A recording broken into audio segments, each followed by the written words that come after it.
देखा ना, जिसमें आपने मैंगो के पेड़ देखे, मैंगो के आम के पेड़ देखे, और आपने पान के पत्ते जो वो भी देखे, उनके जो तने भी देखे, पान वाले टेंड्रिल्स, ठीक बताएं, या आपने सेव के भी पेड़ देखे, हरीमन, ठीक है ना। वो उनसे डिफरेंट है। ये हमारी एलिगल लैब यहाँ पर एलिगल कल्चर कलेक्शन जो हमारे यूपी गवर्नमेंट के सहयोग से यहाँ पर चलती है। यहाँ देख रहे हो ऐसे पौधों की जिनको हम बोलते हैं सूक्ष्म जीव, क्या सूक्ष्म माइक्रो ऑर्गेनिज्म, सूक्ष्म जीव बोलते हैं, वो इनके अंदर है। उन्हीं में से उन सूक्ष्म जीवों में से एक कैटेगरी होती है साइनोबैक्टीरिया। मैंने बताया था ना, ब्लू ग्रीन एल्गी, ये ऐसे प्रथम पौधे हैं, ये आप कह सकते हो प्लांट्स तो इनको नहीं कह सकते, माइक्रोब्स हैं, सूक्ष्म जीव हैं, जिन्होंने सर्वप्रथम ऑक्सीजन इवोल्यूशन यानी ऑक्सीजन निकालना शुरू किया। अब सोचो, यदि ऑक्सीजन नहीं होती तो मनुष्य होता क्या? नहीं होता।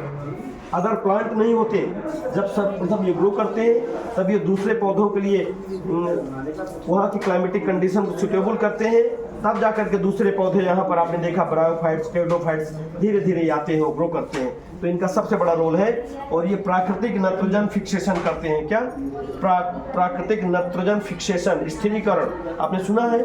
आपने सुना है ऐसी कोई क्रॉप जिसमें नाइट्रोजन फिक्सेशन होता हो? नाम सुना है? दलहनी फसलें का नाम सुना है आपने? जी। आप जाके उसके पौधे को उखाड़ोगे, देखोगे उसमें छोटे छोटे नोड्यूल्स हैं, नोड्यूल्स दिखाई पड़ेंगे। जब उसके स्लाइड बना के देखोगे तो वहाँ पर एक प्रकार की बैक्टीरिया है, सूक्ष्म ऑर्गेनिज्म है, वो उसको बोलते हैं राइजोबियम, जो नाइट्रोजन फिक्सेशन करता है।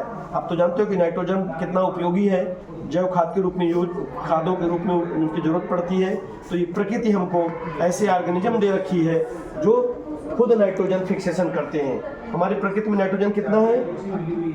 78%, लेकिन हम लोग उसको उपयोग नहीं कर सकते। कर सकते हैं क्या?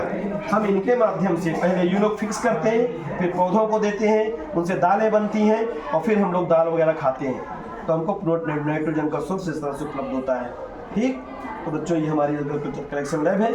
आपने देखा ये विभिन्न प्रकार की प्रजातियां हैं, और हम इसीलिए इनको विभिन्न प्रकार के जो साइनोबैक्टीरिया जो हेटेरोसिस्टस फॉर्म है उनको जैव खाद के रूप में भी उपयोग करते हैं। ऐसा कोई व्यक्ति जिसके घर में खेती किसानी संबंधित है, वो हमसे ले जा करके अपने घर में इनका उत्पादन शुरू कर सकता है।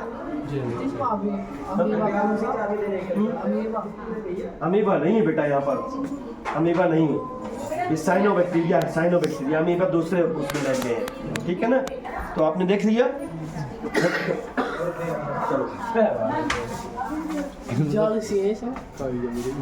चलो तो ये जो है, चलो और वीडियो बनाने आदि का हम बनाएंगे वीडियो।